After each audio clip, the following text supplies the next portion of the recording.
মাওলা যে যাকে ভালোবাসে তার দিকে তাকিয়ে থাকে, যে আমার মাওলা ওর চেহারার দিকে তাকিয়ে আছে, যে সুবহানা রাব্বিয়াল আলা বলতেছে।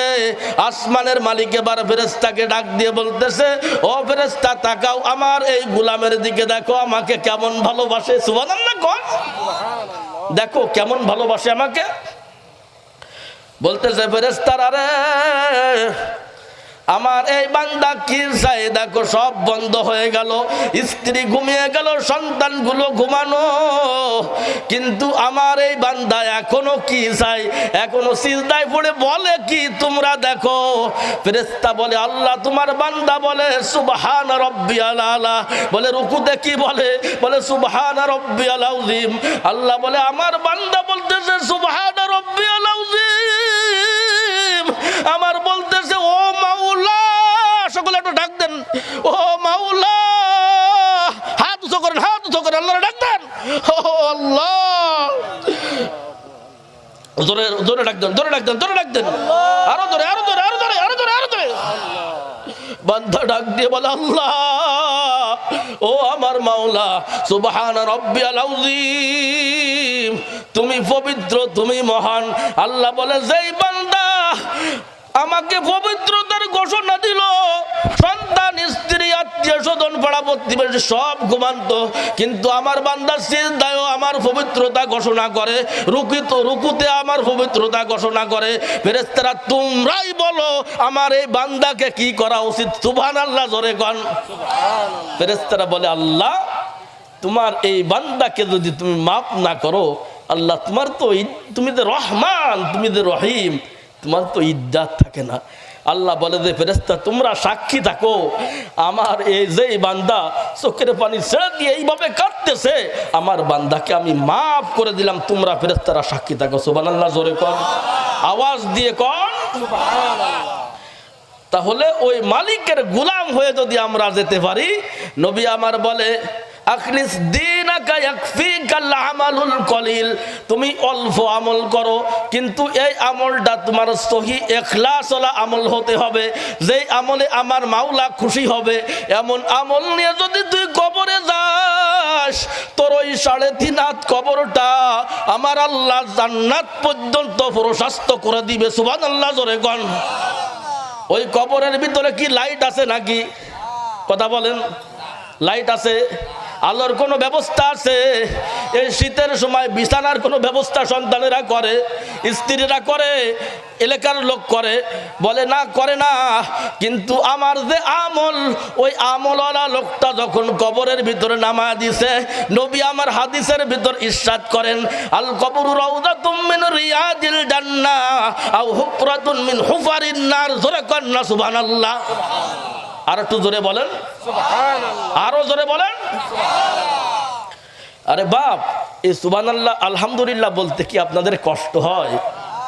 এটা বললে লাভ আছে কি আছে না? দুনিয়ার তো অনেক সময় চেঁচান দি, এ দিনা বাপ জোরে জোরে চেঁচাই না? এ কিছুদিন পরেই তো বলবো যে আমার নেতা তোমার নেতা, হ্যাঁ আমার নেতার চরিত্র ফুলের মতো পবিত্র, স্লোগান দিতে দিতে কি গলা ভেঙে যাবে আমাদের। কথা বলেন না কেন? এমন হয় না? কিন্তু এতে লাল চা ছাড়া আর কিছু আছে? হ্যাঁ, কিন্তু একবার যদি আমার মাওলাকে ডাক দেন, আপনার যদি দিল থেকে ডাক দেন, আমার মাওলা সাথে সাথে ওই বান্দারে মাফ করে দেয়। সুবহানাল্লাহ জোরে কর। তাহলে যখন এই আমল নিয়ে আমার জীবনটাকে আমি সুন্দর করলাম, নামাজ দিয়ে জীবনটাকে সুন্দর করলাম, আমার জীবনটাকে যাকাতের আমল দিয়ে সুন্দর করলাম, দান সদকা দিয়ে সুন্দর করলাম, সমাজে বিচার ব্যবস্থা সুন্দর করলাম, মানুষের কল্যাণের জন্য কাজ করলাম, এমন সুন্দর সুন্দর আমল করে তাহাজ্জুদের নামাজ পড়ি না, এখন থেকে তাহাজ্জুদের নামাজ পড়বো। এই তাহাজ্জুদের নামাজওয়ালা লোকটা যদি আপনার কবরের ভিতরে চলে যায়, নবী আমার বলে ওই কবর ওর জন্য জান্নাতের বাগিচা হয়ে যায়। আর কিছু লোকের কবরটা কি হয়? জাহান্নামের গুহা হয়ে যায়। আমরা কি আমাদের কবরটাকে জান্নাতের বাগিচা বানাবো?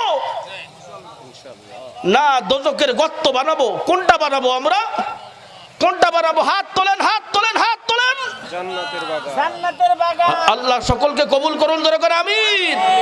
আল্লাহ তাআলা আমাদের আমল দিয়ে আমাদের জীবনটাকে যাতে সুসজ্জিত করতে পারি, ইয়া আল্লাহ তুমি আমাদের সকলকে তৌফিক দান করে দাও।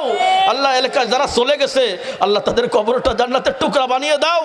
আমরাও যদি আজকের পরে দুনিয়া থেকে চলে যাই, ইয়া আল্লাহ আমাদের কবরে তুমি আগুন জ্বালিও না, ইয়া আল্লাহ আমাদের কবরটা তুমি জান্নাতের বাগিচা করে দিও, জোরে করে আমিন।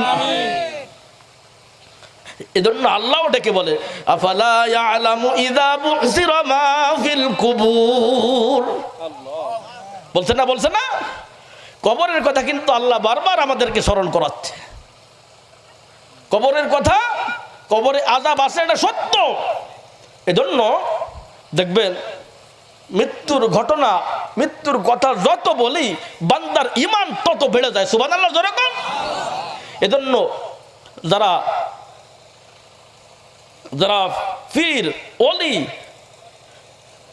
এভাবে খলিফা, সকলে কি বেশি বেশি দেখবেন যে তার মুরিদগণকে মৃত্যুর কথা বেশি স্মরণ করায়। কথা বলেন ঠিক না বেঠিক?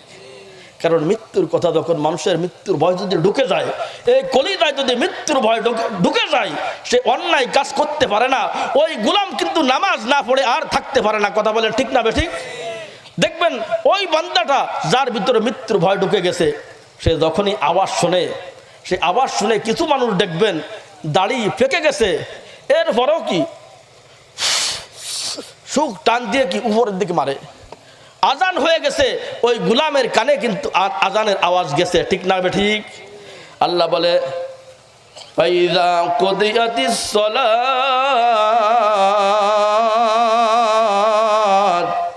ফান্তাশিরু ফিল আরদ। জমিনের কাজ করতে আল্লাহ নিষেধ করেননি। আল্লাহ বলছে আমার নামের ডাক হয়ে গেছে, এখন তুই কি কর, আগে নামাজ আদায় কর।